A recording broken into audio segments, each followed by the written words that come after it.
Now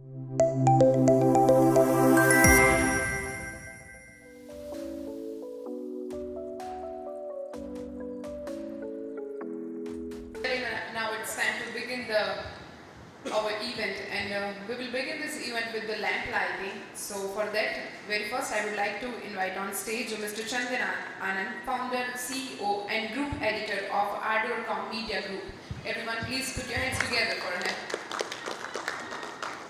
Next, for lamp lighting, I would like to invite on stage our guest, Professor Dr. S. Shanthakumar, Director and Vice-Chancellor, Gujarat National Law University and Gujarat Maritime University. Welcome, sir. Next, I request to Professor Upadhyay, Vice-Chancellor, Dr. Babasaheb, Ambedkar University. Welcome, ma'am. Next, I invite Mr. Parth Kotecha, Trustee and Associate Vice President, Nobel University, Junagadh.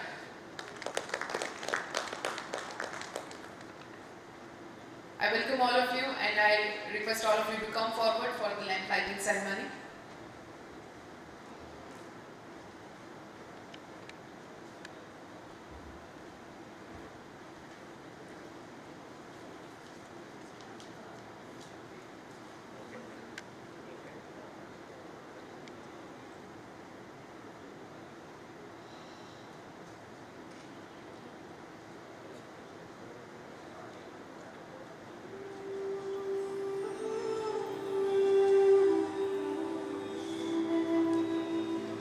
Let's become a part of this ceremony, lamp lighting, and put your hands together.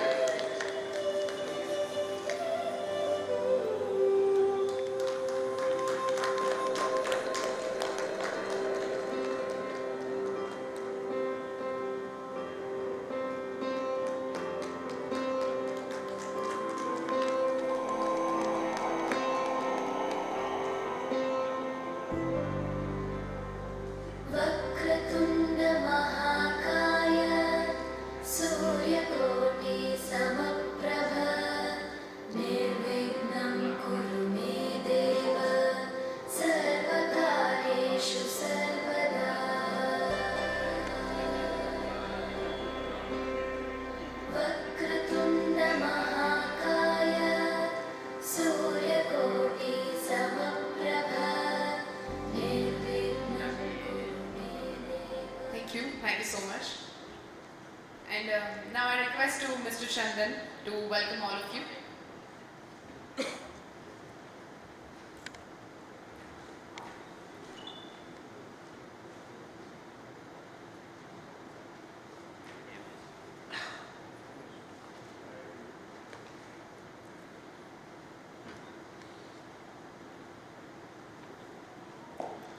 Before that, we would like to felicitate our special guest on the dais with a flower bouquet.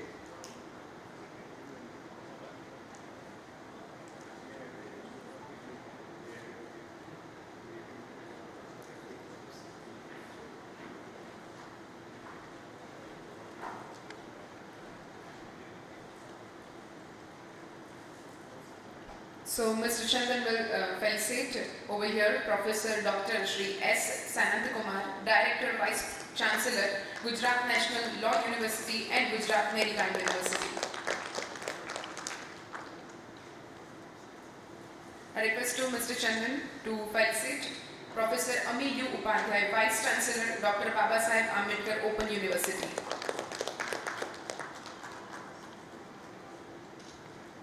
I request to Mr. Chandan to felicitate Mr. Parth Kotecha, Trustee and Associate Vice President, Nobel University, Junagadh.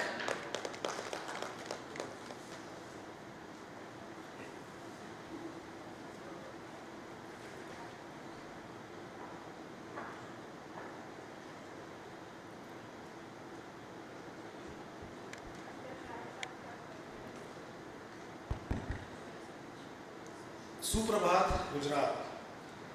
Cheers to good health, happiness and prosperity. Kem Cho. So this is how we are greeting the people of all Gujarat. So my team has been trying calling all the eminent dignitaries today, but I hope they are pretty first want to enjoy the breakfast of the delicious Gujarati dishes. Maybe then they will be starting their visit, and throughout the day we'll be seeing and witnessing the people coming as per their schedule and going. Let me try to again welcome all of you in the language which is very sweet. આટલી મોટી સંખ્યામાં હાજર રહેવા બદલ તમારો આભાર. ArdorComm media group આપન સૌનો સ્વાગત કરે છે. I, Chandan, Anand, founder, CEO and group editor of ArdorComm Media, welcome our esteemed guests on the dais, off the dais, and all the eminent speakers, invited guest delegates representing the education fraternity. We welcome our partners who supported our mission of spreading the ideas of socio-digital transformation and innovation. Our supporting partner, AOPS. We welcome skilling partner, Upadhyay Campus, silver partner, Kenoff Sealing Solutions, enrollment partner, the College Board, integrated school technology partner, Teachment, digital campus partner, Code, credential partner, True Scholar, communication partner, Superboard, associate partners, Extra Edge, Great Quest, Jodo, Morat Networks, academic partner, Rangoli Group of Institutions, school partner, Calorix Group, academic partner, Shanti Educational Initiatives, academic partner, Millennium Education, preschool partner, Hello Kids. With your support and association, we feel really privileged and glad to host the event on this scale. And try to make this as the first and the biggest new normal education leadership summit and awards. I'm really grateful to all of you as you managed to come and attend this knowledge sharing platform physically, and many of you have been planning and scheduling your travel from all over Gujarat. Dear all, please give a huge round of applause for yourself.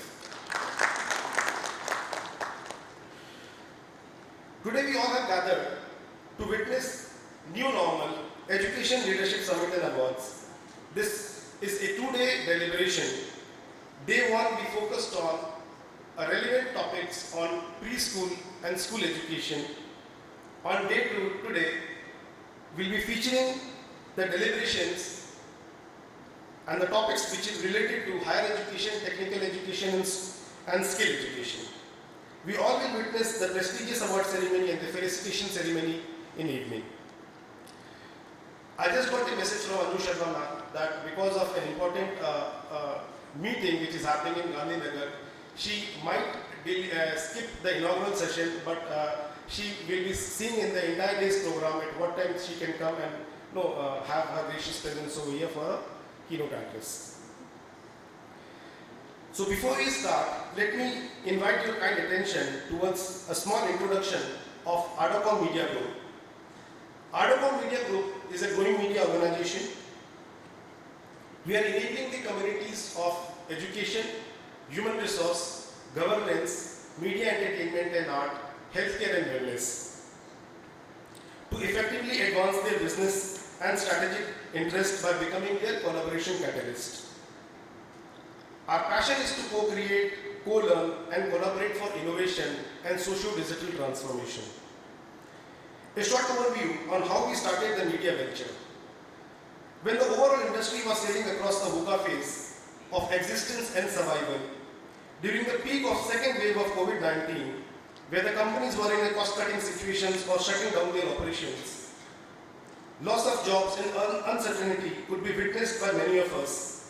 A small foundation team dared to start our own media venture.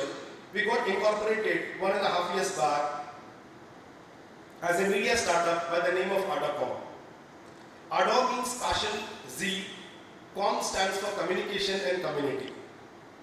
Our 5 core values are aspiration, reimagination, digitalization, opportunity and readiness, abbreviated as Ardor. We were able to extend employment opportunities to the deserving young candidates having strong will, skill and zeal to work and outperform. With this, our journey started as a social entrepreneur. We are a team of passionate youngsters who have taken an effort in co-creating a knowledge building society, and creating positive changes in the society. We don't have a physical office, and I'm proud to say that. COVID has taught us that. We are a team of 15 people who are working from Pan India, from Dehradun to Kanyakumari, from West Bengal to Gujarat. We have the team, 15 people working, and you see what we are able to deliver. It is only the passion, zeal, willingness and enthusiasm to outperform. जो graphic designer है उसको design का ही काम दो, जो sales का आदमी है उसको सेल्स ही करवाओ, जो मार्केटिंग का आदमी है उसको मार्केटिंग ही करवाओ। अगर आपने क्रॉस ब्रीड किया और फिर उससे एक्सपेक्ट किया कि this was your target, you are not able to deliver it, it is totally mismatch operations, और फिर हम स्ट्रगल करते रह जाते हैं कि where is the problem area. Likewise with the students, it's not that they have gained an experience of a degree of any particular stream and then they did not survive, struggle or compete and did well in their own stream. It could be from law, it could be from medical. उनको वही काम करना चाहिए जिसमें उनका passion है, zeal है. Degree is just a step to make you groom, understand कि what academics teaches you. It teaches you definitely the first life lesson, but the other life lessons goes when you face the industry and we do something for yourself. So जब हम एक non-physical office से इतना कुछ कर सकते हैं without having a very professional big degrees, definitely I can assure you कि अगर वो zeal और passion सब में रहा so they can do wonderful work in all their streams. आज हमारा connect UGC में, MHRD में, ministry में, AICT में, CBSE में, NCR सब जगह पर है. They have been supporting us a lot. And इस तरह के deliberations करके, knowledge sharing platform करके इसका हम लोग just निकालते हैं publication के बाद में we present it to all these people कि see man, this all we have done, can we preach and we can include that as in a journal of your organization, and we try to take their inputs. Some of the inputs we have been gathering and then we came to a conclusion कि instead of doing a national event, let us do the regional focused event. There are many great universities, institutions and leadership who are doing extremely good work in their own geographies.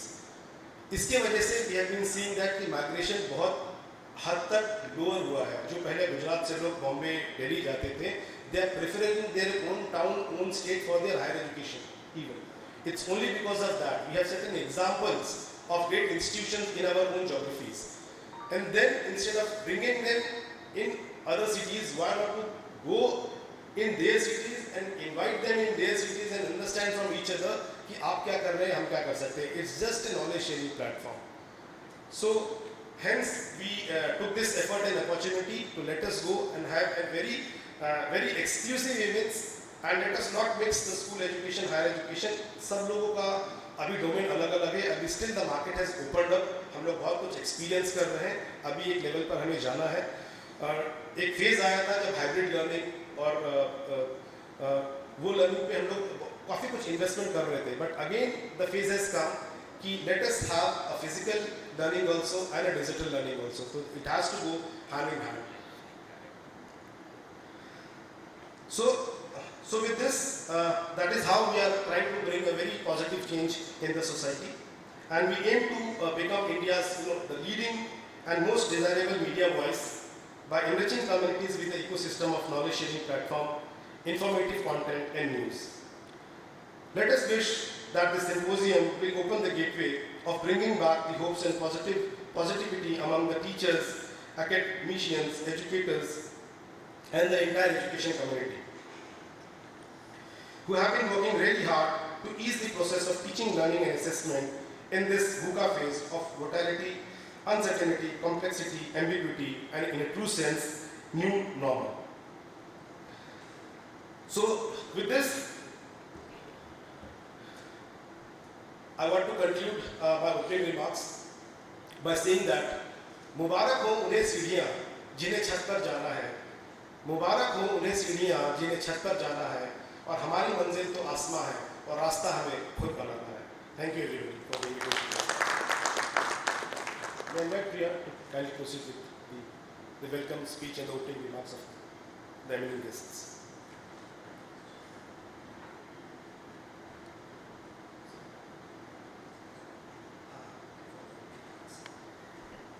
So now I request to Professor Dr. S. Shanthakumar to give opening remarks of this event.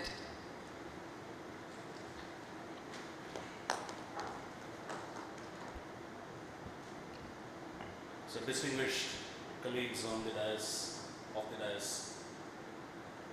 it gives me an immense pleasure and I deem it a proud privilege to stand before all of you, a community of eminent scholars who have assembled here today, to speak on the theme of this session, the future of higher education, especially in the 21st century challenges. Before we talk about the future, I would want to bring everyone to a common understanding of what does a university mean. So the word university, just to refresh your memories, it's not that you all do not know about it.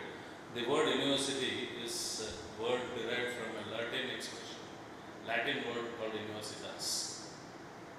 And universitas simply means a community of teachers and scholars.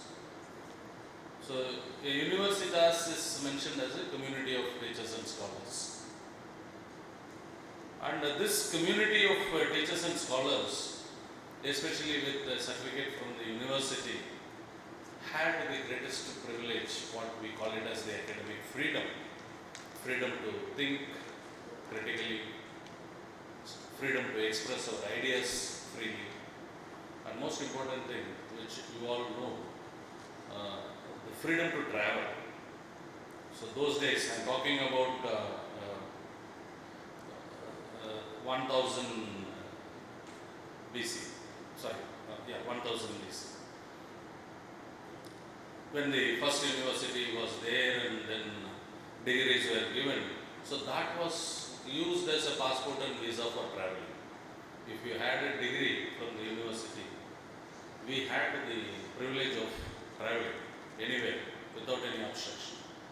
So that came as a academic freedom. So that is today, I think even today it is followed in a very altered form, that your passport also, today we have two types of passports, right? So people with graduation and above, you don't need to get another certification. People who do not have a graduation, you had that. So that is the role of a university, to give them the freedom to think, freedom to express, freedom to travel, freedom to communicate. That was the role of universities. And now what in future the role could change, how it could change. That is the question posed before all of us today in this session. How it could change, what different we can do in the future. I'm really worried when sometimes parents come and ask me, as head of an institution, they come and ask me that whether my son will get a job after getting his degree. They know that they are meeting the Vice-Chancellor of a university, but then they still feel that the university should prepare their children for a job. Unfortunately, universities have contributed to this idea of universities preparing students for a job, which I beg to disagree. If you want your son to be prepared for a particular trade or a particular job, take them to ITIs. ITIs were institutions created for preparing students for a particular trade. You want to be a fitter, you want to be a plumber, you want to be an electrician, you want to be a carpenter, you want to be this. ITIs will prepare you for that particular trade. Universities were never meant for that. But unfortunately, because of competition amongst universities, we started, in the name of employability, we started training students for a particular trade, which is very disastrous, according to me.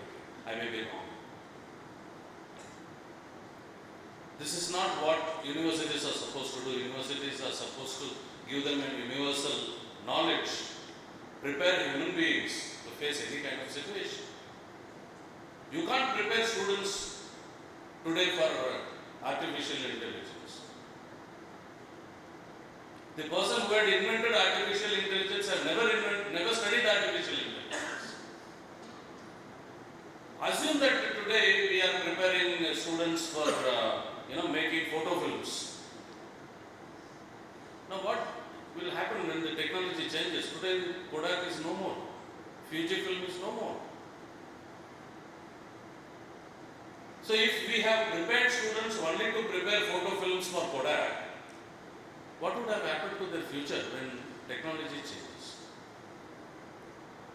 So the idea that what I would want to drive home today is that as universities we need to prepare students as a complete human being, as a person who is capable of handling any situation, any technological disruption, anything that happens, and somebody who will face all these challenges, think critically, and then adjust to the needs of the society. Then if you start preparing a student for what is currently in demand, you are not a futuristic university. If you prepare your students for artificial intelligence, machine learning, blockchain, it's not that you are doing a great justice to education. That's really a risky proposition if you teach someone for what is currently in need in the market, because your student is not going to graduate now. And after 4 years, when your students will get an engineering degree from your university, maybe artificial intelligence will lose its redundancy, lose its importance. It will become a redundant technology. We have seen so many technologies. 10 years back, people were pushing Java, C+, and all these things. Today, what has happened to all those technologies? Today, we have started talking about something else. So instead, university, a futuristic university should always, I feel, should prepare a great human being, give them all the competencies that is required. All the competencies that is required, both the generic as well as specific competencies that is required for him to excel in his life as well as excel in his career. Now, slowly in the race in securing jobs, we have focused all our energy in preparing him for a career, and totally they have failed to be human beings. If you look at, families are disintegrating, values are disintegrating, marriages are not anymore sacrosanct. Things are changing because we have not prepared them for life. We are preparing them for a job, and they focus on the job and the career and they lose their life. Ultimately, you are seeing, I am seeing at least many of my students retiring at the age of 30 years. I had a student yesterday, of course, he had a reason to retire because he got 200 crores from Career Launcher taking up his company. So he did not know what to do, that he purchased 100 acres of land and started creating a farmhouse and enjoying his life now. Right? But this is not something, I think, if you look at your students and find out what they are doing after 10 years, 15 years, you will see that many of them are willing to retire. Because they are tired of doing what they are doing.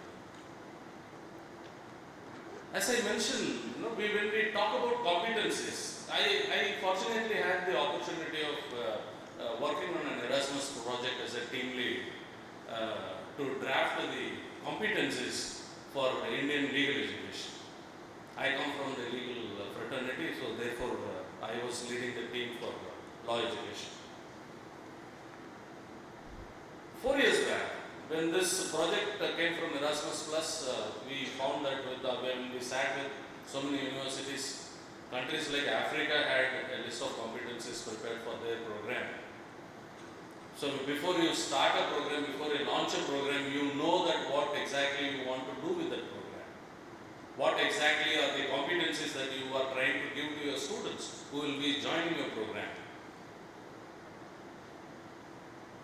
But unfortunately, Indian legal education, I can speak of legal education, so without any hesitation. So, as far as legal education is concerned, we do not know what are we preparing our lawyers for. The Bar Council feels that we prepare our lawyers for litigation, but only hardly 15-20% of our students go for litigation. Rest of them take so many other assignments. But we prepare them for an adversarial litigation. And I have seen in universities that suddenly there is a need for preparing the POs, PSOs, PEOs, COs, LOs. Suddenly all these new abbreviations have become so popular, and teachers have been forced to write the POs and PSOs and COs and LOs, and they do not know what is the philosophy behind the COs and what exactly they need to write. So they Google for COs of this subject, some other university had written it, copy paste it, and then your CO is ready. So this is where we lose our identity as a university, when we start copying from others. And then, so some institution had established a program when they drafted their COs with certain set of things in mind. So depending upon the local needs, depending upon the geographical conditions, climatic conditions, depending upon the local employment opportunities, they must have created something. But that doesn't mean that you copy it. Unfortunately, as academic leaders, we have not guided in drafting the course outcomes and the program outcomes. So we need to do some workshops on identifying what are the competencies that what we expect from our students. So let's prepare. I think you can organize such. Create such platforms to bring all the academic leaders together, so that for each of the discipline we can prepare a list of competencies. What are the generic competencies that what a graduate should possess? The graduate attributes. The basic things like reading, writing, understanding, listening. This doesn't require an engineer to have a special listening skill, a lawyer should have a special listening skill. There are certain generic attributes that what anybody must acquire to be successful in life. And there are subject-specific competencies which we need to sit and prepare a list, which will help him to succeed in career.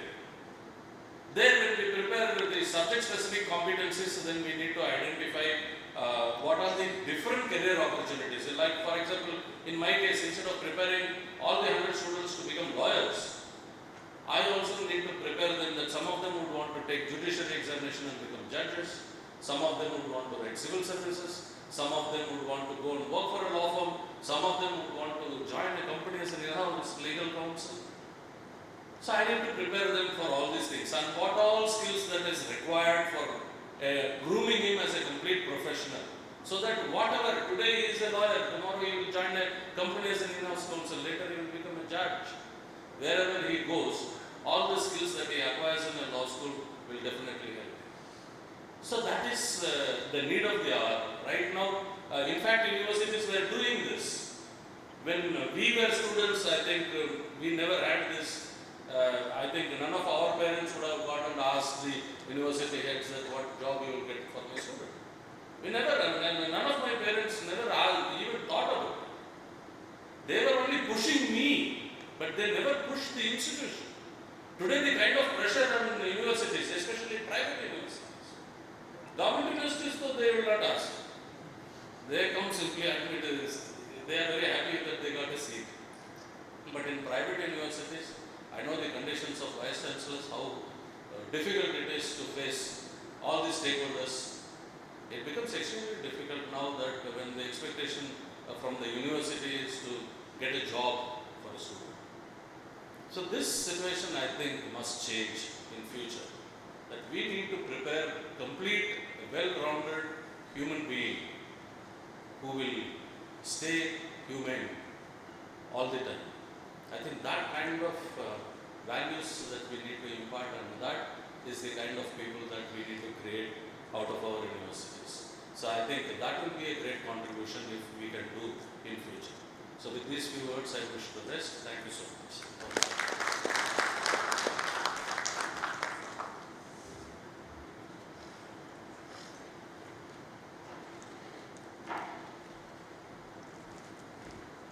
Thank you so much, sir. And now I request to say a few words on this occasion. I request Professor Upadhyay, Vice-Chancellor Dr. Babasaheb Ambedkar Open University.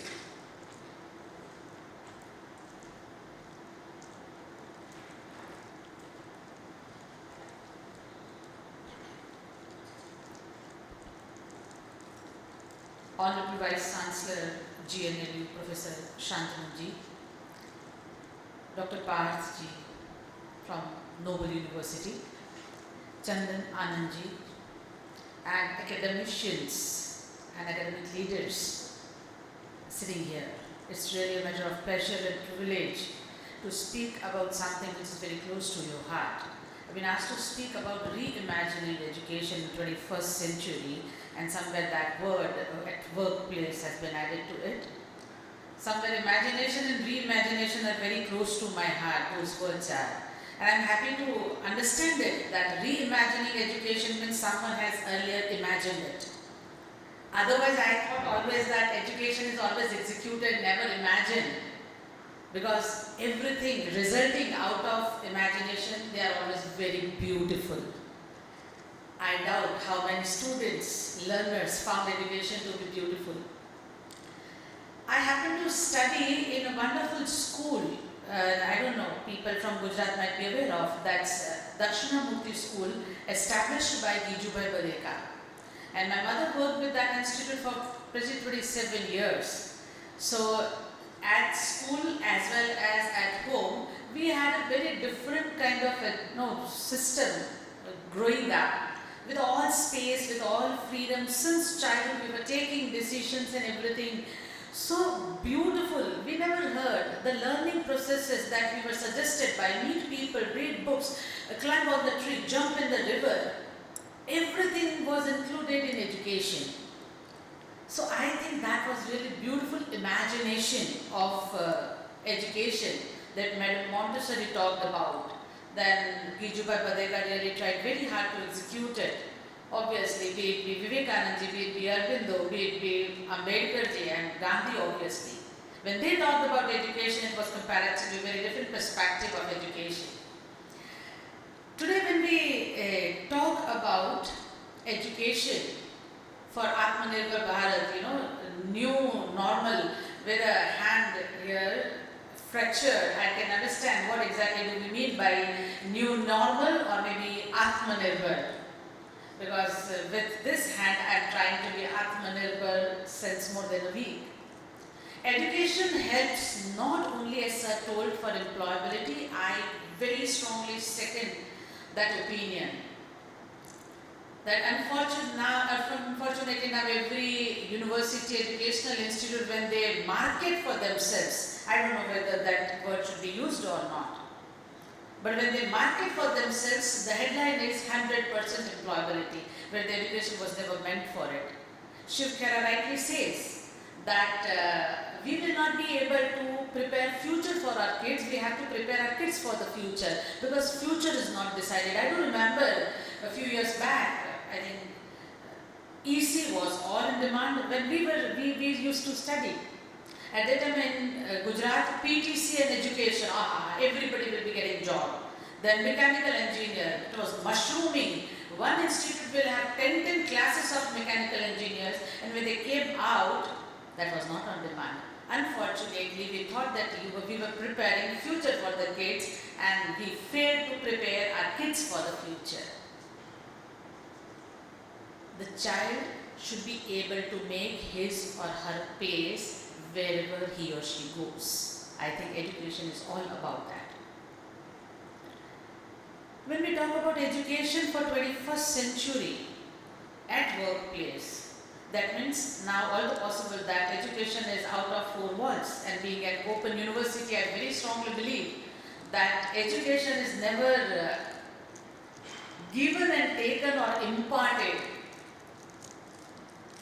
एक बार मुझे याद है आनंदमयी माँ के पास एक व्यक्ति गई और उन्होंने कहा मुझे संन्यास लेना है। आनंदमयी माँ आंसर्ड सो ब्यूटिफुली, उन्होंने कहा संन्यास लेने देने की चीज़ नहीं है, वो उगने की चीज़ है। I have very strong opinion about education the same, imparting knowledge and getting knowledge that never takes place. Simply a teacher or an educational institute has to create the kind of environment where the person learns, grows, understands. More than 2 decades back, when UNESCO said that learning to be, learning to do, learning to know and learning to live together, today they are equally same applicable. All of us, education is in the rat race of becoming, leaving being backside. That has failed. Being should be in center, not always that becoming, rat race of becoming. Second, learning to know, simply to know, not to get a job or not to get certain scores and everything. Are we in search of knowledge? Knowledge that really makes one happy.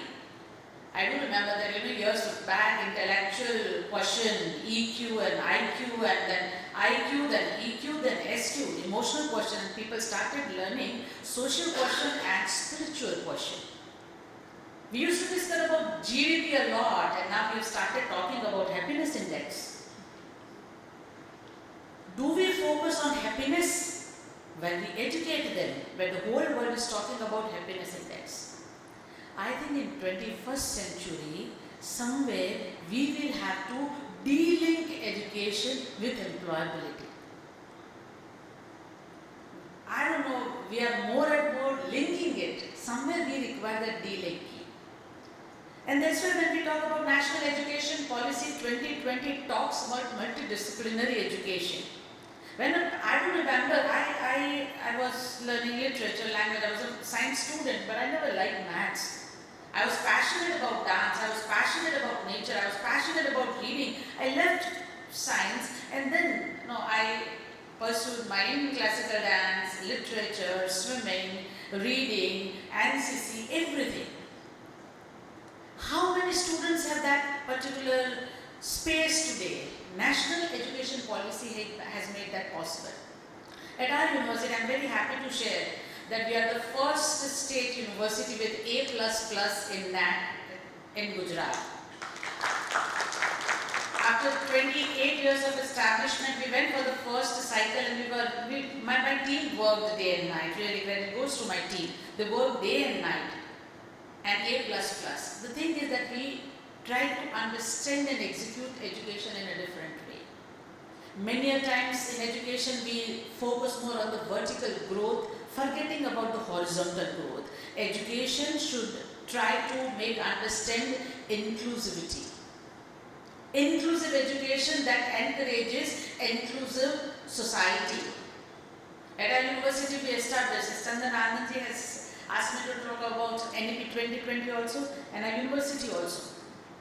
We have established a 3 Special Learner Center where we are working wonderfully with result-oriented outlook for transgender, sex workers, HIV positive, disabled and jail inmates. More than 100 transgender study at our place. They don't have to pay their fees. We bring fees from the state government. So somewhere education that results in inclusive society, that's very important.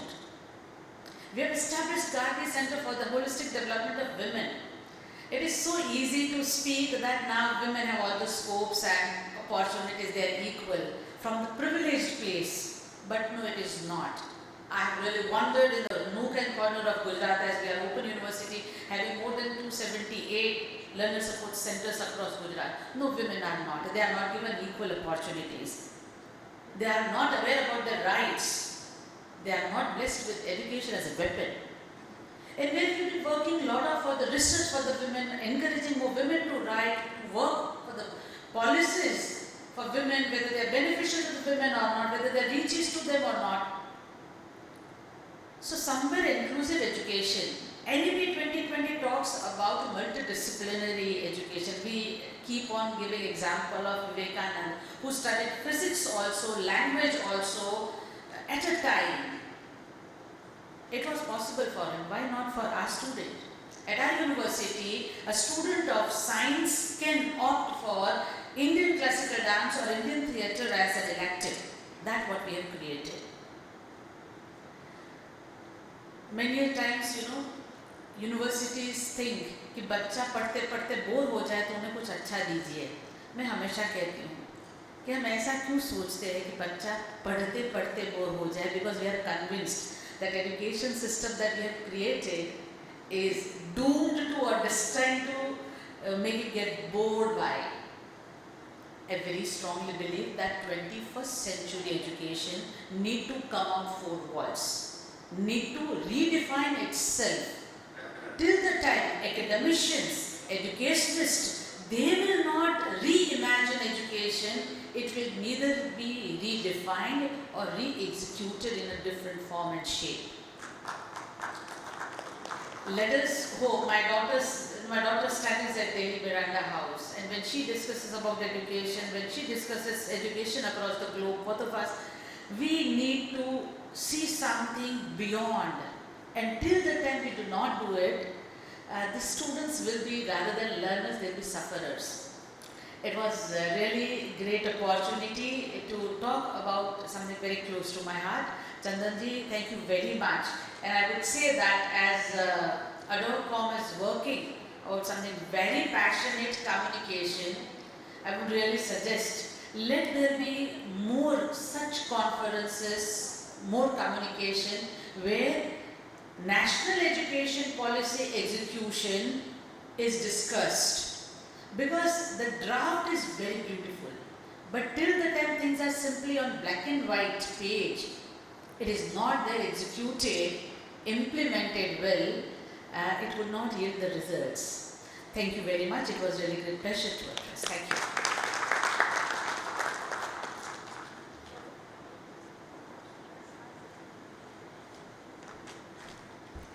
Thank you so much, Anand, for your kind words. And now I request to Mr. Parth Kotecha, Trustee and Associate Vice President of Nobel University, Junagadh.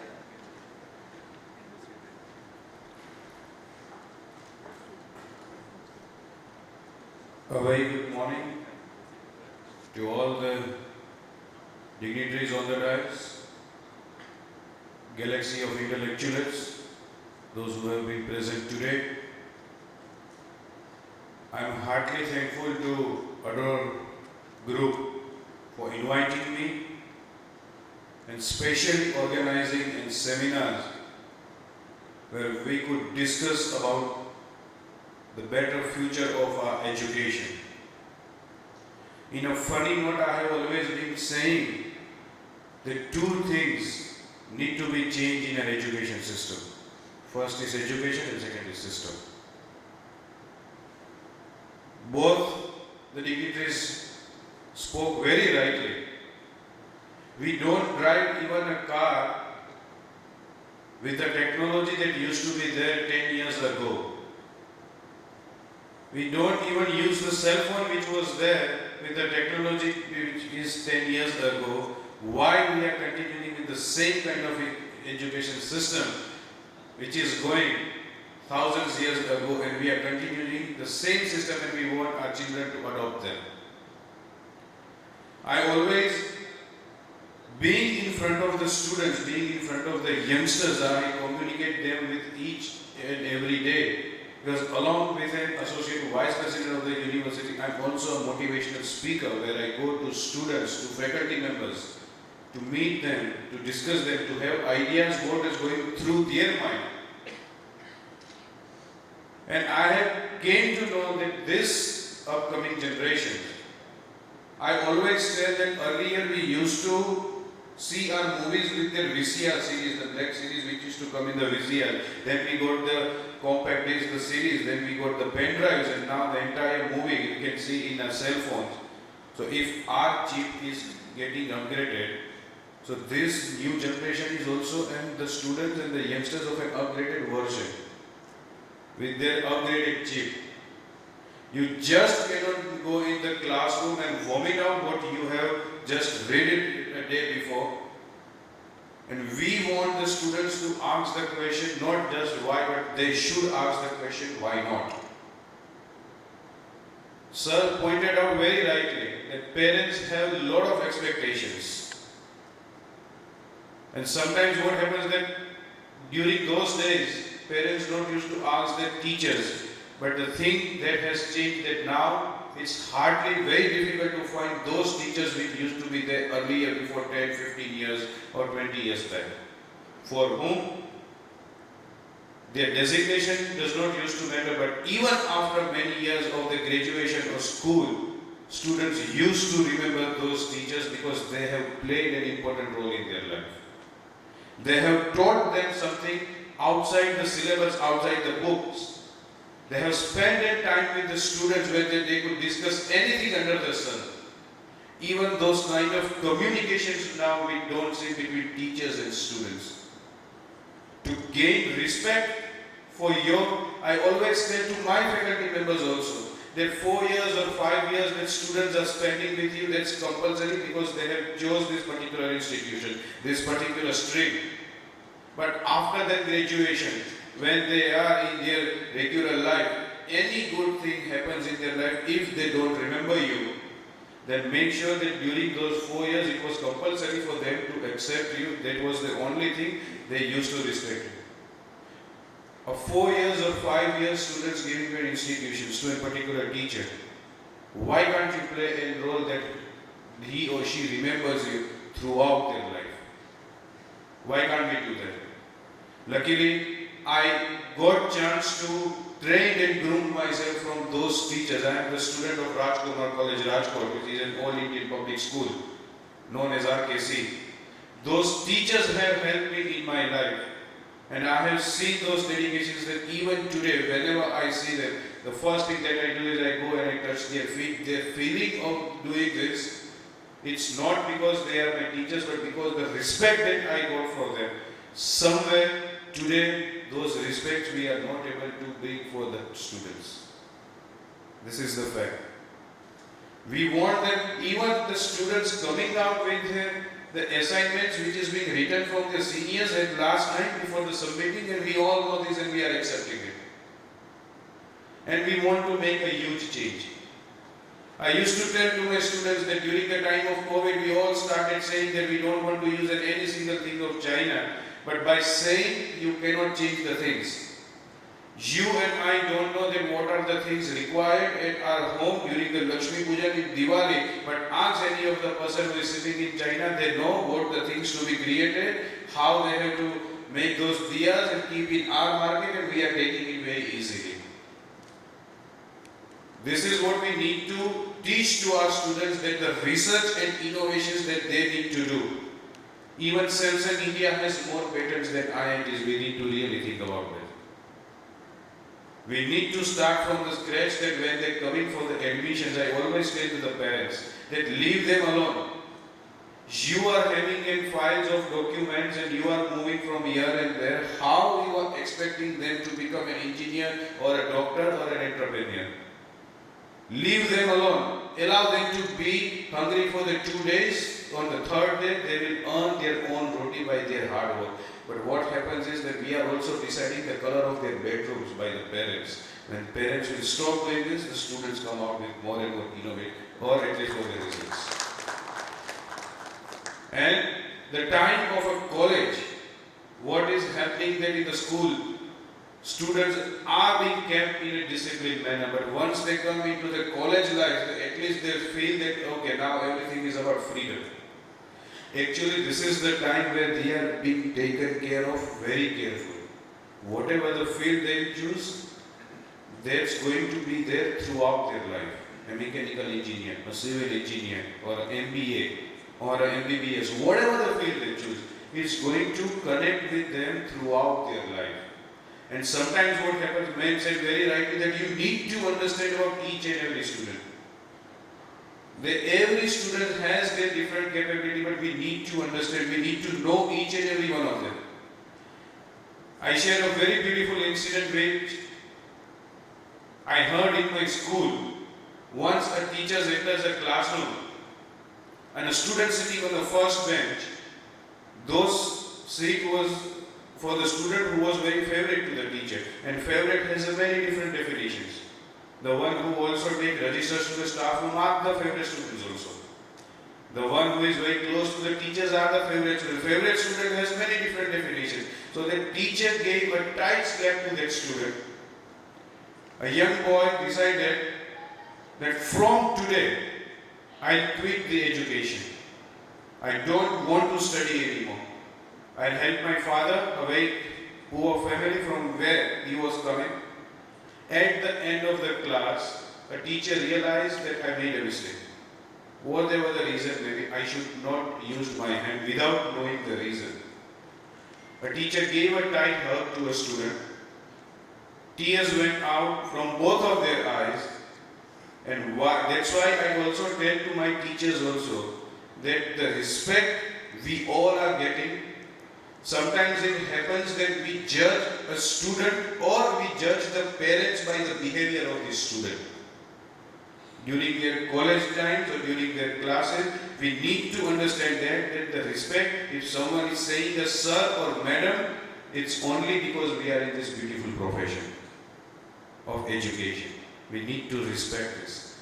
So the teacher gave a tight hug to a student, and we all need to thank that particular teacher, because if the teacher would not have given a tight hug to that particular student and saying sorry, our nation would have never got APJ Abdul Kalam sir. That student was APJ Abdul Kalam sir himself. And after that, if you read any of his book, he has always mentioned about his mathematics teachers. He was very close to him.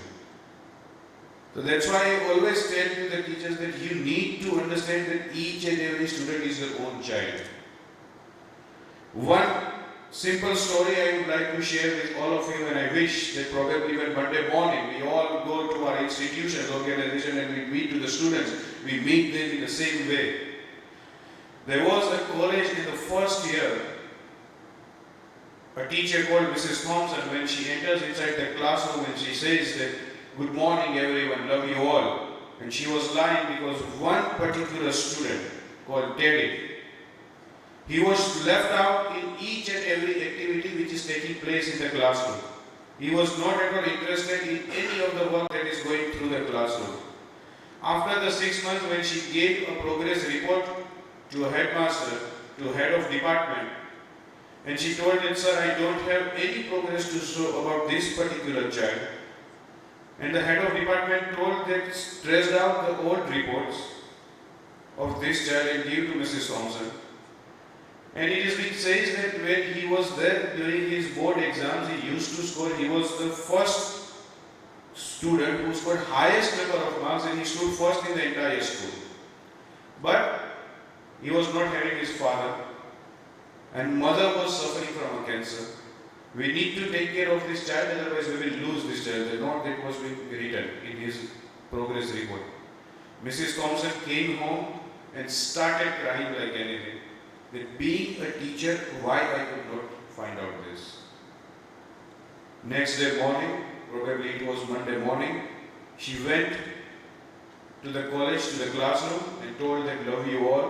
Today again she was lying, because the love which she has for Teddy was far different from any other students. She started motivating him, trying to understand that from what situation he is going through, and motivated him, supported him, took extra class for him, and understands that how he could be, came out from the situation, how she could help him.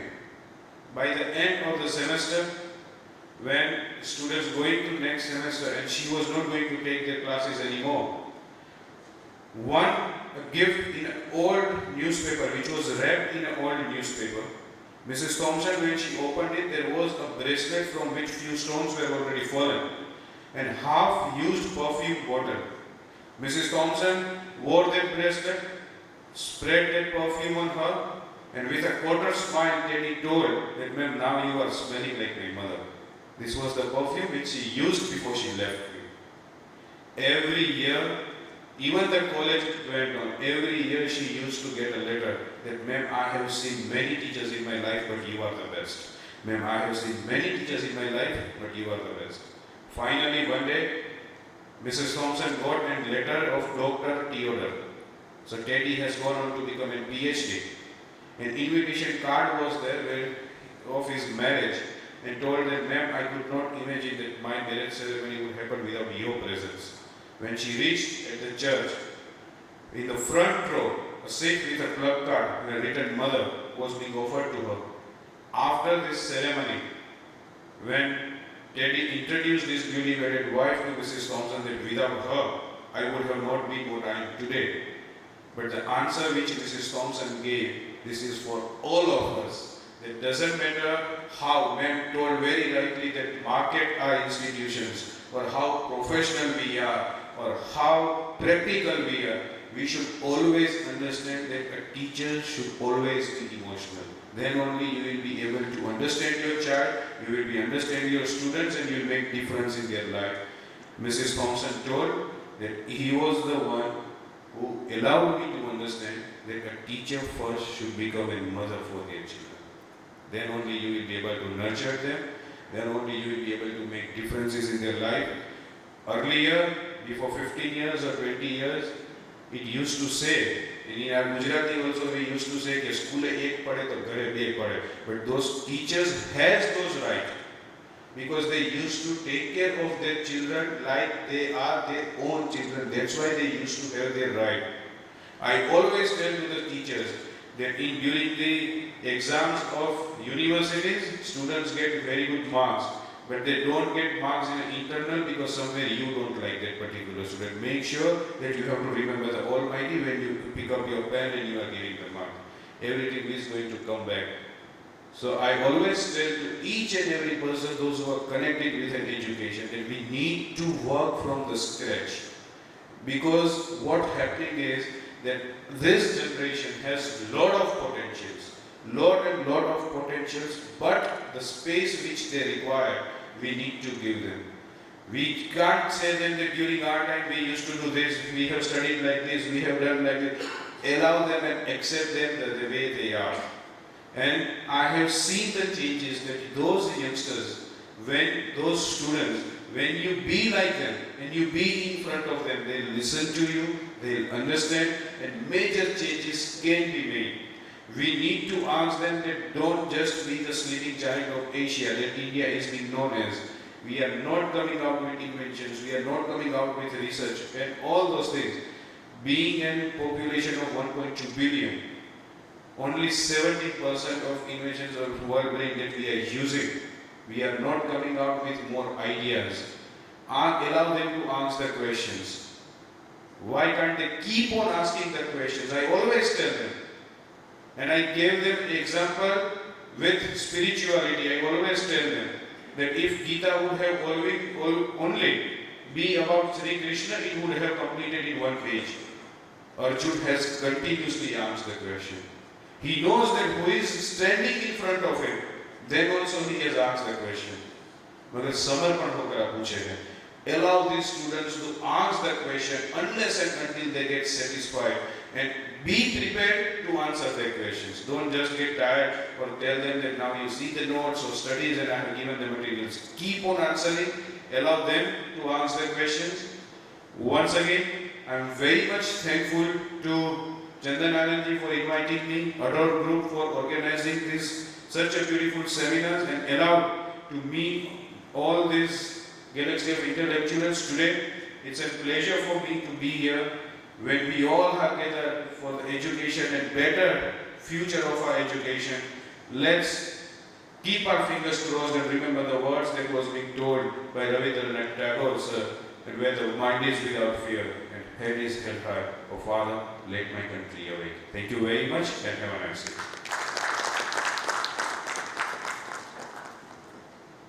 Thank you so much, Mr. Parth. So everything begins with the bonding, whatever the relation is, and you have talked about it. We are very much thankful to all the guests who are present on the stage. Thank you so much. Before they leave the stage, we want to present a certificate of appreciation. Can we have certificate, please? I request to Mr. Chandan to present the certificates. Mr. Chandan is presenting a memento to Professor Dr. S. Shanthakumar.